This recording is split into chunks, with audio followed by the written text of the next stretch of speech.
రంగరాజన్పై దాడి కేసులో మూడవ రోజు వీర రాఘవరెడ్డిని విచారిస్తున్నారు పోలీసులు. రంగరాజన్పై దాడి చేయడం తప్పే అని పోలీసు విచారణలో అంగీకరించాడు వీర రాఘవరెడ్డి. దాడి చేసినందుకు చింతిస్తున్నట్లుగా తెలిపాడు. ఇకపై శాంతియుతంగా రామరాజ్య స్థాపనకు పనిచేస్తానని వీర రాఘవరెడ్డి తెలిపాడు. తన వెంట వచ్చిన సైన్యం ముందు తనను చులకనగా చూడడంతోనే దాడికి దిగాల్సి వచ్చింది అని పోలీసుల ముందు చెప్పాడు.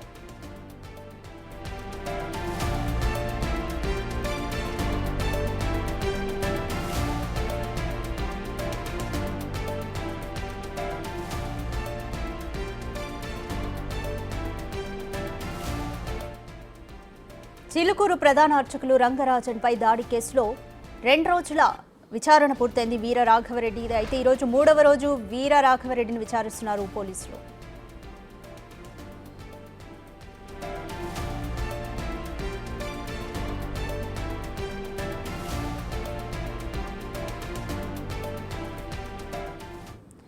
మోర్ డీటెయిల్స్ మా ప్రతినిధి సురేష్ అందిస్తారు. సురేష్, రంగరాజన్పై దాడి చేయడం తప్పే అని పోలీస్ విచారణలో వీర రాఘవరెడ్డి అంగీకరించినట్లుగా తెలుస్తోంది.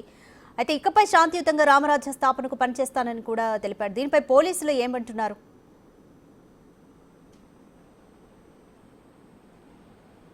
వీరరాఘవరెడ్డిని 3 రోజుల పాటు కస్టడీకి తీసుకున్న పోలీసులు మొదటి రోజు కస్టడీ విచారణకు ఆయన సహకరించినప్పటికీ నిన్న 2వ రోజు పోలీసులు ఖచ్చితంగా అడిగిన సమాధానం చెప్పాలి ప్రశ్నలకు అని చెప్పేసి వీరరాఘవరెడ్డిని ప్రశ్నించగా అతను రంగరాజన్పై దాడికి సంబంధించి నేను చింతిస్తున్నాను, దాడి చేయడం తప్పే, కానీ తన సైన్యం ముందు తనని అవమానించే విధంగా రంగరాజన్ ప్రవర్తించాడు, అందుకే దాడి చేయాల్సి వచ్చిందని చెప్పేసి కూడా ఆయన వెల్లడించినట్టు తెలుస్తుంది. అయితే రామరాజ్యం ఎందుకు స్థాపించావని చెప్పేసి పోలీసులు కూడా ప్రశ్నించారు. అంటే రామరాజ్యం స్థాపన ఉద్దేశం ఏంటి, ఆర్మీని ఎందుకు రిక్రూట్ చేస్తున్నావు, ఎంతమంది యువకులను ఇప్పటివరకు చేర్చుకున్నావు అనే దానిపై ప్రశ్నించినప్పుడు తనకి 2015లో తన కూతురికి సంబంధించి స్కూల్లో 2వ తరగతి చదువుతున్న కూతుర్ని 3వ తరగతికి ప్రమోట్ చేయకపోవడంతో అప్పటి విద్యాశాఖ అధికారుల దగ్గరికి వెళ్ళినా ఆ స్కూల్పై చర్యలు తీసుకోలేదు. ఆ తర్వాత కోర్టుకు వెళ్ళాను, హైకోర్టుకు వెళ్ళా, తర్వాత సుప్రీంకోర్టు వరకు కూడా వెళ్ళి పోరాటం చేశాను, కానీ న్యాయం జరగలేదు.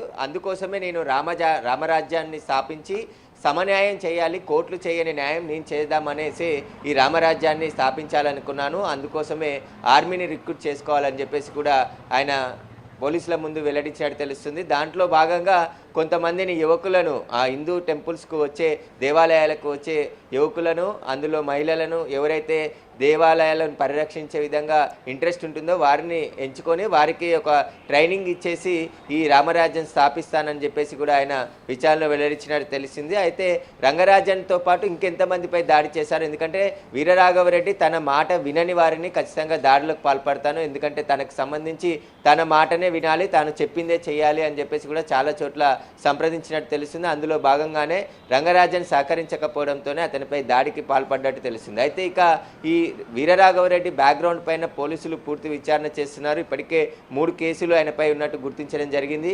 ఈయనకి ఫండింగ్ ఎవరు చేశారు, ఎందుకంటే ఒక వెబ్సైట్ రన్ చేస్తున్నాడు, అందులో ప్రకటనలు ఇచ్చి 20,000 రూపాయలు జీతం ఇస్తాను ఈ ఆర్మీలో చేరిన వారికి అని చెప్పేసి కూడా అతనికి సంబంధించిన మొత్తం ఆ వెబ్సైట్ వీడియోస్ వాటన్నిటికి సంబంధించి కూడా పోలీసులు విచారిస్తున్నారు.